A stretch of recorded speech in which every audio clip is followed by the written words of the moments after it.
All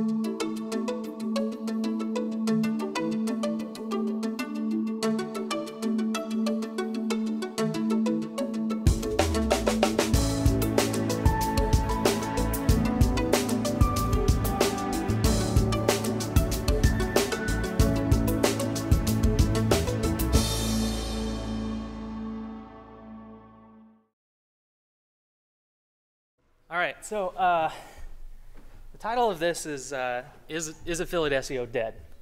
And the answer is no. So thank you very much for coming. So, no. Look, affiliate SEO has changed dramatically in the last 1 to 2 years. The old rules of generating massive sites with tons and tons of thin content don't work anymore. Crappy links still kind of work, but not nearly as much as they used to.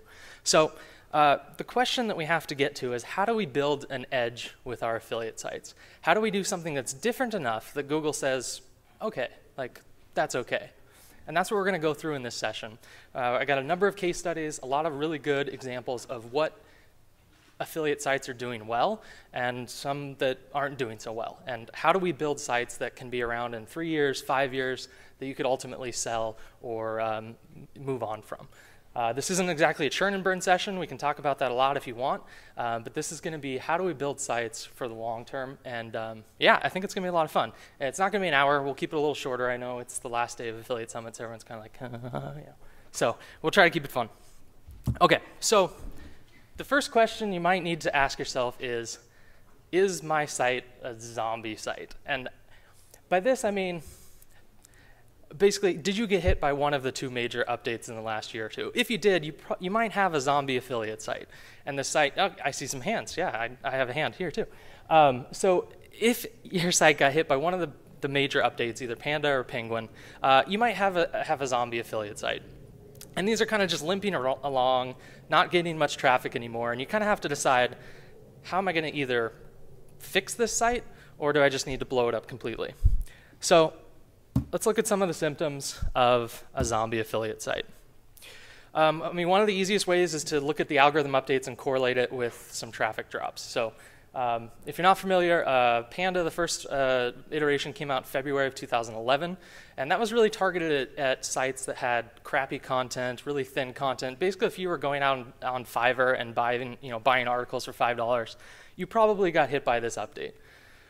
So this hurt a lot of affiliate sites that just weren't really doing much other than regurgitating the content they were getting from product feeds or just really crappy, like I said, $5 content. So Google's gotten really good at, pretty good at determining what actually is worth reading and what's not. So you can correlate Google algorithm updates. There's a good link from SEO Moz there. So other symptoms of zombie sites, like I said, Fiverr content, no real contact info or address. Like when you're building an affiliate site, you're already at a disadvantage because you're selling someone else's stuff. So in Google's eyes, you have to do everything right. You can't just like have the site name be by admin. You can't not have a like you need to check off every single box because every one of those little boxes starts to add up. And so little symptoms like no contact info, no real address, no verified authors. This is another one that's a really nice way to, another Google trust box that you can check, getting your profile in Google+. If you're not on Google+, I will say I think you need, it's not necessarily the number of followers or circles that you need to be in, but I think the lowest number I've ever seen is like 83. So you need to have at least somewhat of a following to get your face up in Google. So zombie sites, no verified authors, huge paragraphs. This one is like ridiculous. This is such an obvious, like I paid $5 for this content when you just have 305 words and giant paragraphs. Like it's just an instant alarm that this is not probably going to be quality content because nobody reads like that on the web. So you shouldn't post like that on the web. Interesting backlink profiles. Google's gotten very good at determining outliers of what's a backlink profile should look like versus what you might have. So if you have an interesting one, that's probably a symptom you may have gotten hit by one of the updates and you have a zombie site. No unique videos or images. This is just another thing. If all you're doing is just pure content, it's not enough anymore, especially when you're doing an affiliate-based site. So those are some of the symptoms.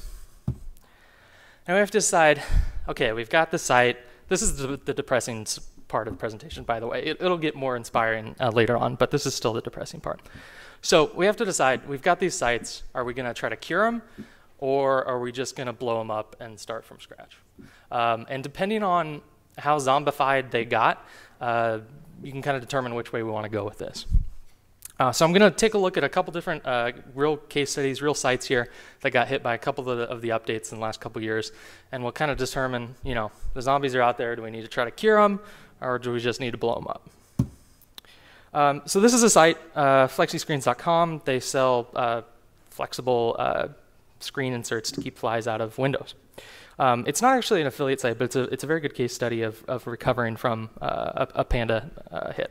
So they had 89 unique testimonial pages. So every single testimony had its own unique URL, not a whole lot of content on each one. Dozens of distributor template pages that were just the same content on every page. Obviously, this got hit by the Panda update.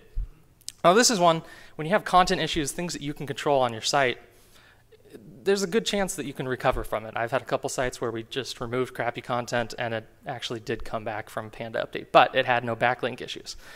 So this one I would say we can cure this. If you have just duplicate content issues, maybe you've got 1,000 articles with really crappy content, you can recover from those if the site is actually making enough to make it worth your time. Okay, the next example, this was a site, I just picked some random sites that were in my inbox from a couple years ago, so if you know these people or something, I'm sorry, just a random example I picked. This site was for sale back in 2009, and it did some education lead generation. Very big, competitive, popular space, but it had some really nasty backlink issues. I mean, just spam stuff, unnatural, not what you would expect to see from a site that's ranking today. No real contact information, no authors' names. It just looked like someone who wanted to run an anonymous site to try to get you to fill out forms. So it didn't even rank for its title tag in Google anymore. Still does in Bing, but just barely.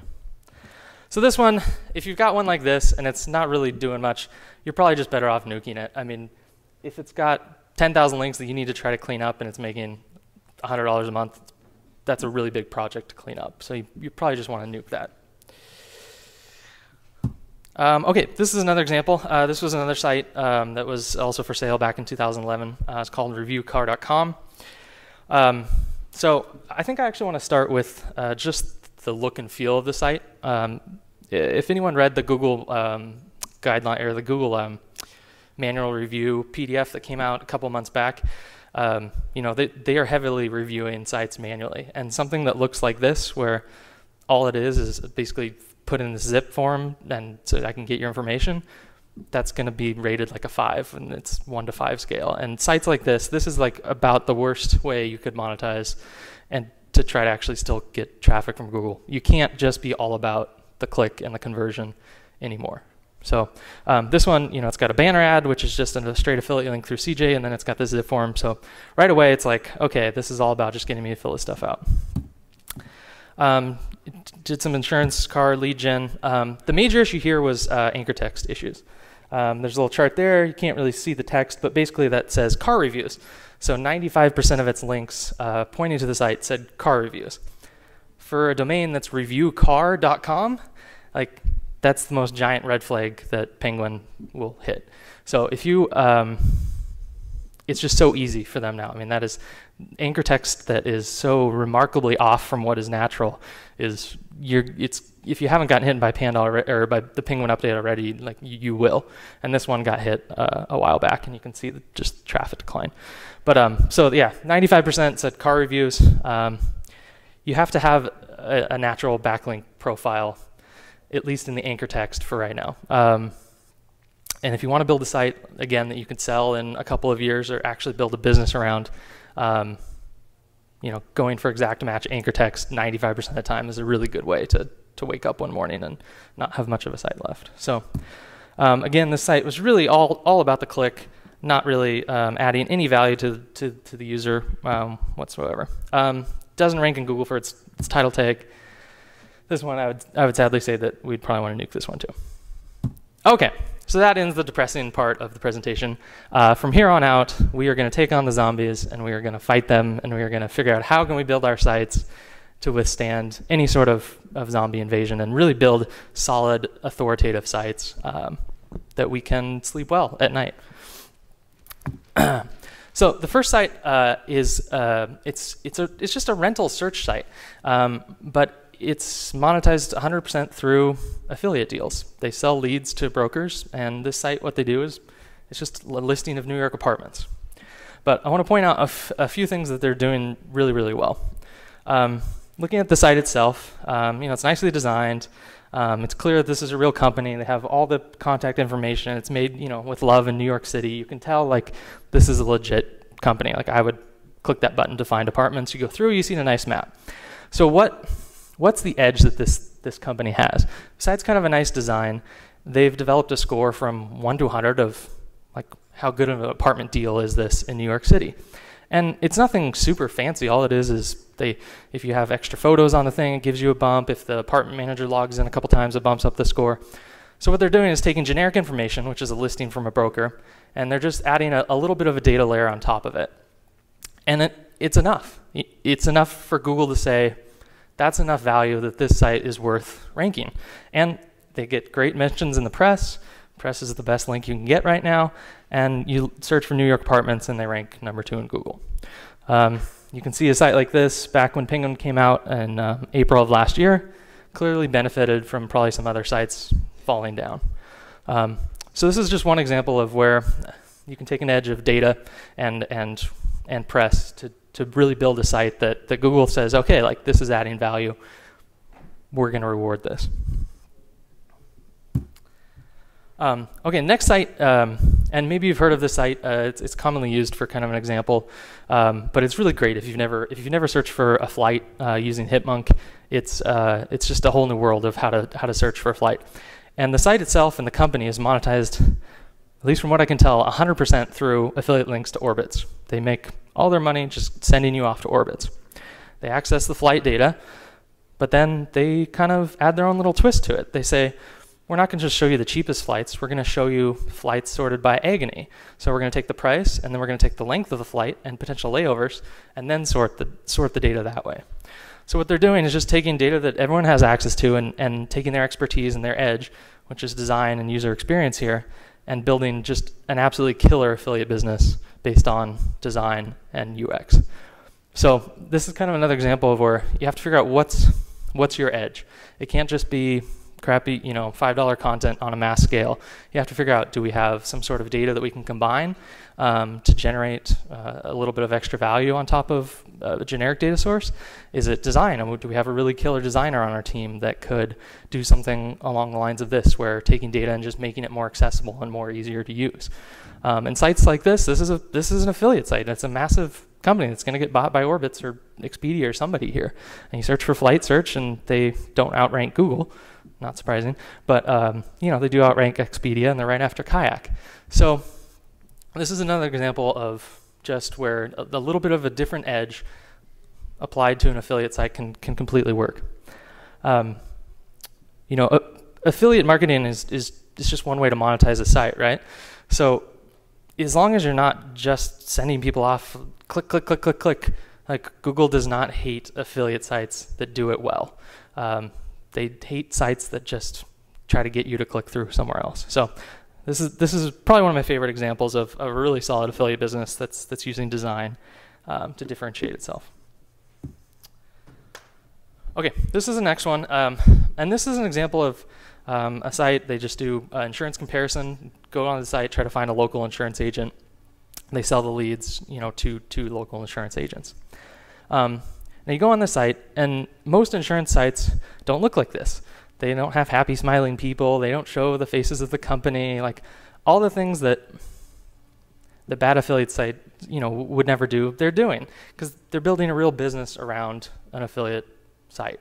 And that's one of the core things, and one of the core themes of this presentation is just that you have to think, how can I build a real business around an affiliate site? Not just something I'm going to throw up and be anonymous and or never tell anybody about or whatnot. Those sites aren't doing well for the most part, or at least they won't be in the long term.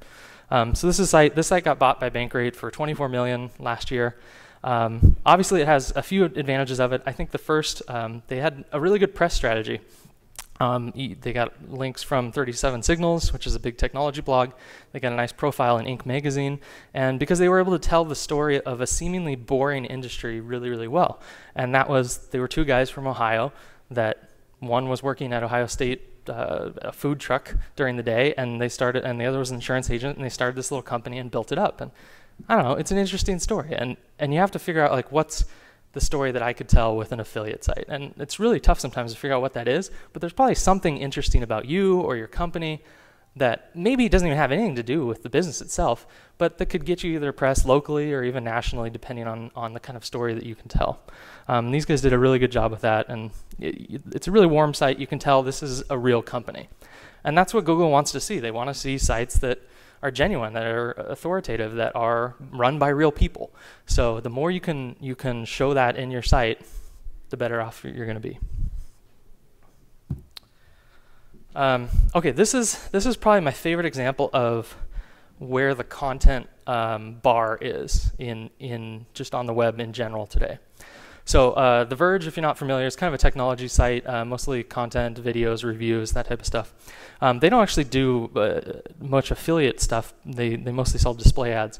But the point I'm trying to make here with this example is it's not enough, like I said, just to do 300-word articles and get them written for $10, $20, $30 anymore. If you want to build an authoritative site in the affiliate industry, this is the type of content that you have to compete against. And this particular example, it's for an HP Envy X2, which I think is kind of a MacBook Air knockoff. And there's 2,773 words on the article, 23 unique photographs, and then also a little infographic of their breakdown of the review. And this is the level of content that when people say you need to do great content, like this is the level that people are talking about. So I think the only maybe criticism I was at here is, they don't have a video, but they have videos on lots of other stuff. So if you want to, if you have a review site or something in the electronic space or pretty much anything that you're building content that can have visuals, like check out The Verge and see how they're doing their content, because this is the level that you have to compete against. And this is the type of review that Google wants to show its visitors because it's so comprehensive. It's got lots of visuals, lots of media. This is where the bar is at in terms of content sites. Okay, so steal these affiliate site ideas. I just have like a random list of like, I don't know, dozens of ideas, and I threw a couple on here. And the big theme that I want to, you can take a look at this and draw your own conclusions, but some of the big themes are, in the affiliate space, the most successful affiliates I know, and the ones that have done the best, are building real businesses in really boring industries. So if you think that farm equipment, that sounds interesting to you at all, then that's probably a place you could do really well. Industries where traditionally the industry isn't very tech savvy are often really ripe for affiliate sites to come in and do the technology, do the web stuff well and sell those leads off to a traditionally more boring business. So anything in the senior health stuff is just so ripe for someone to come in and do really niche, nice review stuff there. The boomer generation is much more computer savvy than the generation previous, and as these people, my parents, get older, they're going to be searching in Google for home care and adult living and hospice, and that's just an absolutely fantastic space that I think an affiliate, if they did it right, could do well. I think I'll take questions at the end if that's cool. Solar panel installation, municipal bond comparison site, just motorized scooters, a lot of stuff that sometimes you see on TV. Honestly, those are stuff that is ripe for doing an affiliate site really well. So, okay, so we've got some inspiration. We've seen some good examples of what really quality affiliates are doing and that are winning share in Google and Bing. So now we've got to figure out how are we going to do this, for our own sites, either in our own company, or if you're a smaller company, how are we going to build out a team of contractors to help us do this? Just the basics. Again, Google wants to trust your site. And for it to trust its site, you need to really check off all the boxes. If you're checking off all the boxes, at least you can go to sleep at night and say, okay, like I did all the things that make this look like a legit business. And we are a legit business. So let's look like one.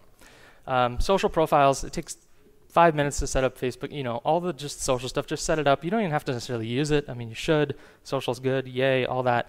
But at least get it up there and linking to the property. Secondly, authorship. We've talked about that before. I'm sure you've all seen this in Google. You get your face in there and you see people's faces when you search in Google now. It's a 25 to 30% click-through rate bump once you get that implemented. So it's just free traffic there, free if you can get it. So if you're planning out a new site, make sure that all of your writers will at least try to connect their profiles to your sites. And most even contract writers will, because they want to build their own personal name, and let them write under their own name. It looks more authoritative that way anyways, especially if they're a verified author. So don't think about hoarding the brand for yourself. Like if you're hiring contract writers, like let them use their real name if they will, and encourage that. Speed, this is just general site load speed. I mean, if you're on WordPress or something, like please uninstall the 50 plugins that you have. It's really killing your site. So, or use like a managed WordPress hosting company. It just makes speed issues kind of negligible. Sitemaps, privacy, contact about, real address, local page linked. You're running a real business. Like you can get that business in Google Places. Again, it's just more things to make the site look as authoritative as possible. This is a real company. These are real people. That's what Google wants to see from its affiliate sites. When you're doing keyword research, especially if you're looking into a new niche or you're potentially looking at acquiring a site or a specific domain, one of the things that I especially like to do before any sort of major build out of a site is test the keyword that we think we're going to target or a couple of top keywords in AdWords. So if you've never done this before, you can Google, and there's a couple tutorials, but basically you can set up exact match keyword terms and bid on those in Google, and then you can see the impression share and get actual real keyword impression data. So before you go out and build out this massive site, or at least a few different keywords, you can test those in pay-per-click first. And it costs a little bit of money. Obviously, you need to have a little bit of a budget to do that. But if you spend that money up front, designing your sites and knowing, hey, these are like our top couple keywords because we tested this, it'll just save you a ton of money in content strategy down the road. So if you're building out sites for yourself, definitely do that. And if you're building for a company, really try to sell that as a long-term savings to your boss or whoever, because I've seen companies waste so much money going after the wrong keywords, and if they just spent $1,000 up front, they would have saved a lot of money in the long run. So we're zombie-proofing our fortress here. It's really tough. I don't know if anyone runs sites on their own or by themselves, but it can be tough running an affiliate site all by yourself. I would encourage you to try to find other humans to talk to. Try to get out of the office or the basement every once in a while. And it's really important to build up kind of a network of people that can look over your work sometimes, especially in the affiliate space now. Just a few key people that I like to have as contractors or as employees to look over your work and help you with building out a site. The first is an editor, and there's so many writers out there that will do editing, and so many editors out there for really, really cheap that are just fantastic. We have a girl that is just a college student. She's fantastic. Anything we post, we run by her. She brings it back, and we edit it. And those are, again, the little things that can differentiate your site from someone who doesn't take the time to do that. And it's all these little things that really add up in an affiliate site in Google's eyes. So there's lots of editors. You can just Google online if you need one. Odesk is good for hiring talent like that. You can just pay them by the hour. Video transcription. Video is great for producing content and then also worded content, because you can just get it transcribed for about $1 a minute. I use a site called speechpad.com. Just upload a video. A day later, you have a nice transcription, sometimes even faster. Writers. So once you find good writers, try to hang on to them. Because again, if you can get them to connect their social profiles and their Google Plus profile to your site, that's another trust signal that just differentiates you and your site from the rest of the masses. And if you can get them with their authorship already in the Google SERPs, that helps a lot too. Odesk is a freelance hiring site that's been around for a long time. It's probably one of the larger ones. Does a really good job if you need to hire like creative talent, designers, jingle creators, voiceover talent, especially artistic stuff. It's got a lot of really talented contractors on there. If you're a non-technical person, you don't like dealing with server stuff or coding or anything like that, you can hire contractors on Otis, but just talk with someone you trust to kind of look over stuff first. You can really just kill sites with just hiring random technical people on Otis. So one site that I do like for little technical tweaks is it's called Tweaky. I think it's like $38 or $39 a tweak. And if you ever, if you're a non-technical person, you need like a logo changed or you need this CSS thing fixed, they have a team of people that just tweak little technical things for you, and it's fairly reasonably priced. And I've been telling a lot of people about that just because, I don't know, if you're a technical, semi-technical person, pretty soon all your family's like, Scott, you got to help me with this thing. And I'm like, I can't help you upload that thing or it's just not going to happen. So Tweaky's great for little technical issues like that you may have on a site that you encounter. So it's kind of a cheap way to really clean things up on the technical side. Alrighty, let's see how we're doing. Okay. So if you're not familiar, this is Zombie Link. Link is the character from Zelda. Dating myself. Okay. Links are still really important, especially in affiliate type sites.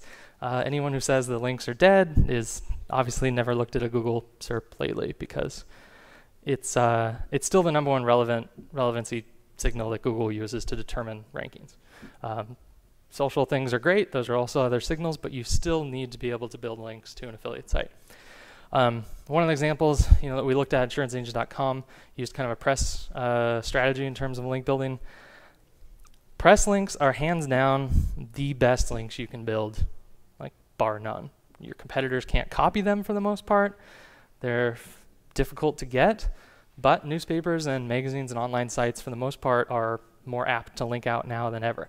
So if you can devise a press strategy for an affiliate site, like, do it. Those are the links that are worth 100x, 1000x of crappy links. So if you can develop a press strategy, definitely do that. And I know it can be difficult for an affiliate site, but I don't know, you just got to get creative. Maybe it's the story of the company. Maybe you're a broker in New York, but you build farm sites on the evenings. I mean, that's an interesting story. I would want to read about that. So maybe there's something interesting about yourself or your company that you can build around. It doesn't have to be directly about the product or the site itself. And lastly, you have to go big now. The days of running 50, 100 sites from a one-person show or a small company are just, there's so much market share at the 1 and 2 positions in each vertical and each niche that it's much better to focus on 1 or 2 sites, really just one ideally, and go big and go wide in that specific niche. Some of my friends have sold lots of big sites. They work on one site at a time, and they sell it and they go on to the next one. They don't try to run 50 different sites. So pick one site and say, I'm going to be, the #1 farm equipment tractor review site on the internet, or whatever the niche is. But pick one, really focus on it, try to go big on that site, and those are the sites that I see winning in the SERPs right now, and those are the sites that long term eventually get bought and sold. I think that's it. Yeah. Okay. Are there any questions? Yes. Yeah, actually, I think you got to come up to the mic. Sorry. So for your exact match domain names, Yes. How do you diversify your link profile if you're going after the exact match term? Yeah. Well, see, the exact match is different because that's natural, right? I mean, if people link to the URL of a site all the time, so that's going to match a profile of exact match domains. So that's, there was the exact match update a while back that honestly hit sites that had built exact match anchor text, but that weren't real high quality links. So that update wasn't so much about the domain itself, it was about the quality of those links using that specific anchor. Does that make sense? It does. Okay. Yeah. So just having that itself is not an issue. I haven't seen a site that didn't deserve to get hit on that way. Okay. Yeah. Very good. Thank you. Yeah. Can you talk more about how you do the testing of the keywords using AdWords? How you set up the test? What kind of metrics you're looking for? Yeah. So It's called an impression share report, and you can run it in Google and you can run it in Bing, AdWords, both. And what happens is when you run pay-per-click ads in Google, Google doesn't always show your ad when someone clicks a keyword. Sometimes it's 70% of the time, sometimes it's 40% of the time, sometimes it's 5% of the time. But when you go in and look at your impressions, you only see, say you got 100 impressions. But if you were only showing up 5% of the time, there's actually a lot more impressions there. So the report that you need to run, search for impression share report, and then you can actually get an actual number of impressions that were generated for that specific keyword. And so do an exact match, and then look for the impression share report. And it's really helpful. Shoot. Hi, David Perico. Hi, Dave. Hi, creditcardapplications.com. Sweet. We have thousands of linking root domains, Yeah. and our SEO provider has showed us some that they consider to be toxic. It's probably about 70, so it's not much of them. It's maybe That's not bad. 20% of them. You know, they're going through this whole supposedly asking nicely to be removed, happens 2 times, then Yeah. you tell Google to disavow. Is that a good methodology? Are there better ones? Did the site get, did the site get hit? The ones that they listed as toxic, they say their site's not indexed in Google, and that's automatically a red flag. They've got a larger category, which is probably 300 that they think are suspicious, but the ones that they say are toxic are the ones that aren't even indexed by Google. Gotcha. And they're going to ask nicely, and eventually, if the people don't take us off, which they probably won't, then they plan on disavowing. Yeah. Yeah, test it. Send a few emails, make a concerted effort to remove them, and then throw them in the disavow tool and see what, if the site's at a point where it's worth testing, then throw them in there and see what happens. So that's a good protocol. It's not like there's a quick fix. I was talking to a guy No, earlier it's not a who quick fix. had a we'll fix your links card. No, yeah. Yeah, no, test it and yeah. Great, thanks. Yeah. Hi, my name's Lee. Hi, Lee. Hi. My idea is to offer discount repairs for a certain piece of equipment, and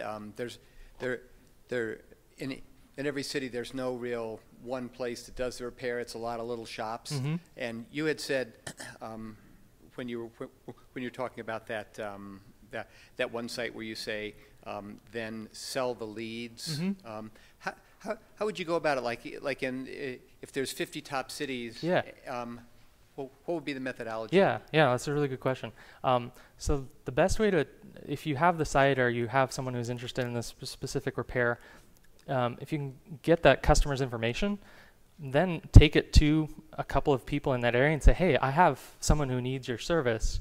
Would you be interested in working with us, in a partnership? And obviously they would pay you for that customer's information. Is that No, okay. It's sort of like that, but and I may have to start small and then get bigger. Yeah. But it would be a site where people would say, "Hey, I'm interested in getting discount repairs for that piece of equipment."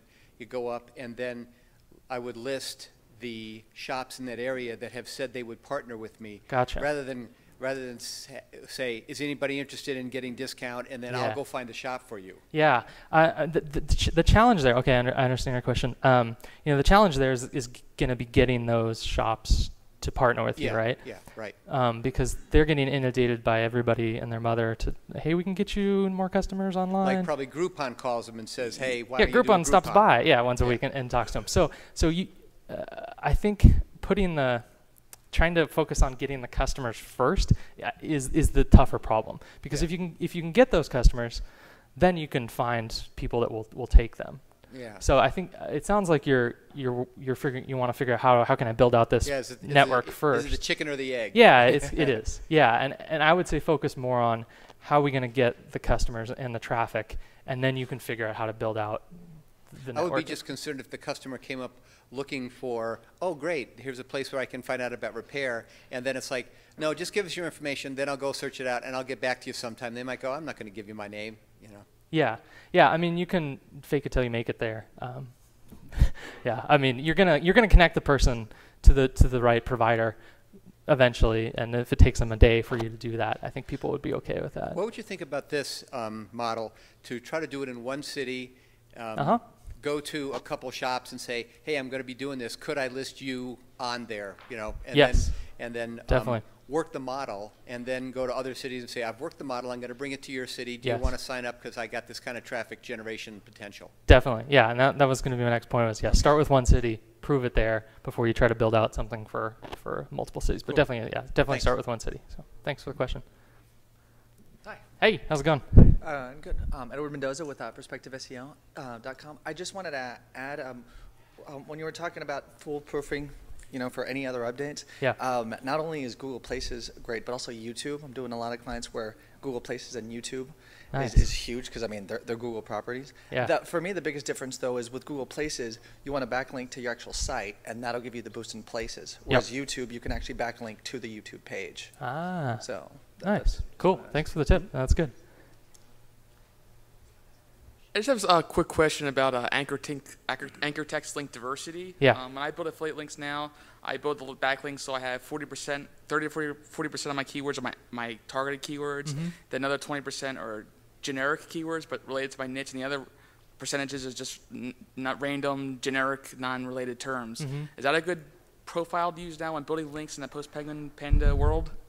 It totally depends on the industry and depends on whether it's a big brand or not. So you got to like Google has access to every single site on the internet, and they know every single profile of every industry and categorization. So trying to figure out what the percentage is for your industries, you're never gonna have as much data as Google does, and it's gonna be tough. So I would say look at other people in the industry and try to, Mimic what other people doing in my niche that have the best rankings. What's that? Should I mimic the other top-ranked businesses and their link profiles and whoever's ranked number 1 and 2 or 33 and see what their link profiles are and mimic them? And Watch them over time. If they stay up, Yeah. you want to watch things over time because something that is working this week may very well not be in a couple weeks. So look at the brands that have been in the same positions for the last year or two. And if they've been in the same position for the last year or two, they're probably doing something right because there's been a massive amount of updates there. But I would say focus on, you can never go wrong with links that have not that you never go wrong, but branded links that's the majority of sites. Anchor text should be something about the name of the company. So. All right, thanks. Yeah, good luck. Thanks for the presentation. Thanks. I've got a men's health blog, Cool. and it seems like health is a area that Google seems to focus a lot on when it comes to the Penguin and the Panda updates. Yeah. So whenever they do a refresh or an algorithm change, my keywords, 1 month it's 6,000 hits, next month it's 50. Oh, yeah. So, and I feel like like a dog chasing its tail. Yeah. So is there a good strategy or good tools that will help you to not have to, redo the keywords every time Google decides to make a change? So far, I can find my website, whenever I put in my keywords, it's there. Yeah. Most of my reviews are still first page of Google, but I noticed the traffic is it's not the same traffic. The buying traffic, it's more of the searching It's traffic. not, okay. So I'm not seeing the conversions that Okay. I was before. Okay. Is this full time? Do you do this for full? Full time. Full time. Sweet. So I'm getting about 15,000 hits a month right now. Okay. But Cool. The site's survived for the last 2 years. it's had 3 years. It's still a PR3. Okay. So What was and traffic like a year ago? about the same as far as still about 15,000 hits. But I've just noticed the quality. Okay. So before it was people were coming to buy. Now I noticed they're not the conversions are not what they used to be. Yeah. So I don't know if Did you change anything on the site? Did you do a redesign? Or was there anything? The only thing I change sometimes, if I notice, like I said, if the keywords change, I may switch out some of the keywords. I've had to redo the titles on some of my articles, which I don't know if that's something for the reviews. I don't know if you want to be doing that. That's fine. I've never seen anybody really get hit too much So unless just that's- stuff like 15 in so- there. Okay. It sounds like you didn't get hit by, or you maybe got hit by some of the updates, but it's hard to diagnose what's going on there. I would really try to figure out what are your top converting keywords, try to focus on those in terms of content and stuff, but I'm not exactly sure what's going on Right, there. because I hear people say, they can't find their sites anymore. Yeah. They're all of a sudden they were for 1, now they're 500.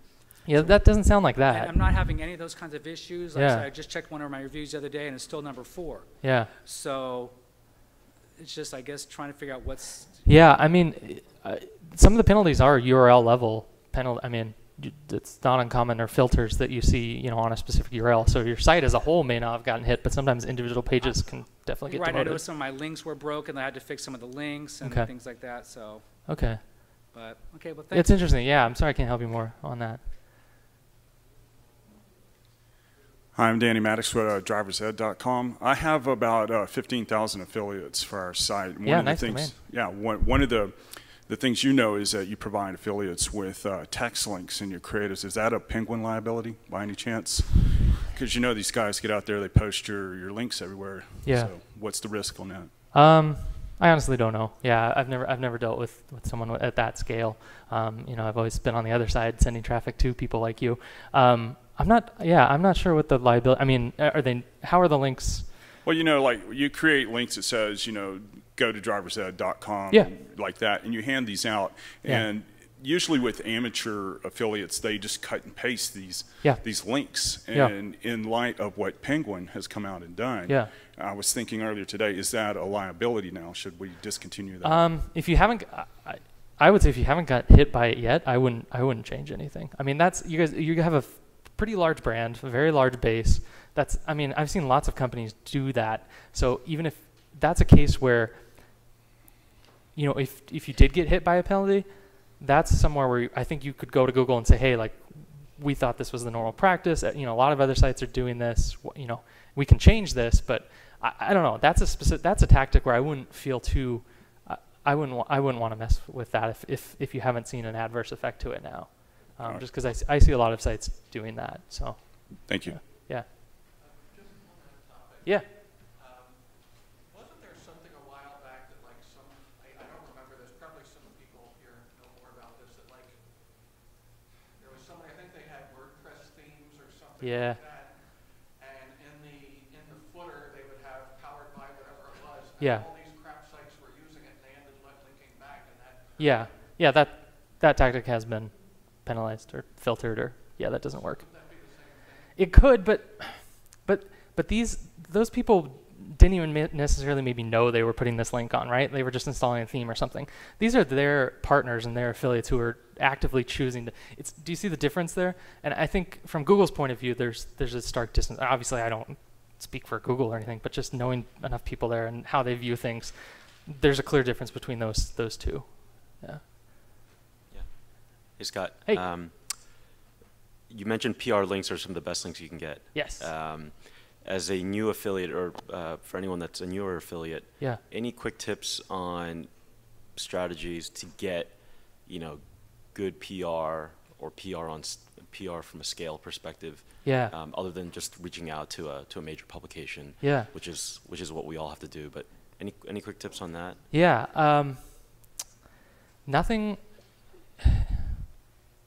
Nothing works better with journalists than like helping them do their job. And if you have some sort of any sort of data set that you can aggregate, whether it's even if it's like visitor data, I mean, that can be interesting. If you say, you know, you have a farm site and, you know, the majority of your traffic comes in on Monday mornings for some reason, you could build a story around how farmers aren't, you know, nobody's working on Monday mornings.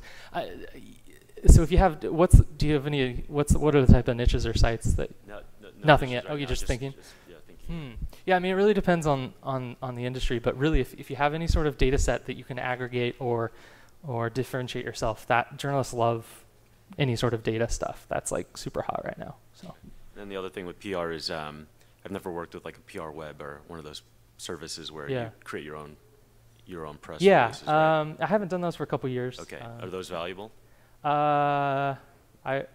Yes, no. I probably wouldn't spend money on it anymore. Yeah, it used to be, but as a long-term strategy, just again, if you're building a real business, if you have something really to announce that's actually like a press release, like something significant actually happened, do it. But if you're just doing it for the links, it's probably, okay. Cool. Yes. I'm a lawyer and I just have gotten into the internet marketing world, but I have a blog that's highly ranked with Google and has a lot of traffic. And under my comments, I'm getting a lot of crazy links from China and Russia, and I just delete it all. Yeah. But what's that all about? That's spammers. So just delete it? Yeah, delete them all. No, yeah, it's your site, right? Like if. But are they trying to create some sort of backlink Yeah, to me? yeah, they're trying to drop a link in that comment back to their site. It's all automated. It's not real people that are doing this probably for the most part. But so just keep. Yeah, just delete them all. I mean, if you're on WordPress, there should be some spam plugins like Akismet. I can never pronounce that. That should delete the majority of those. But yeah, don't feel bad about deleting crappy content. I don't feel bad. Yeah. I just didn't know how to manage it. So it's good to know there's a plugin. There's a plugin. Akismet. Does anyone know how to pronounce that? Akismet. Akismet. Do you know what I'm talking about? It's like the one that everyone uses. Askimet, that could be it. Yeah. But yeah, don't put up with bad comments. So. Okay, cool. Thank you all very much.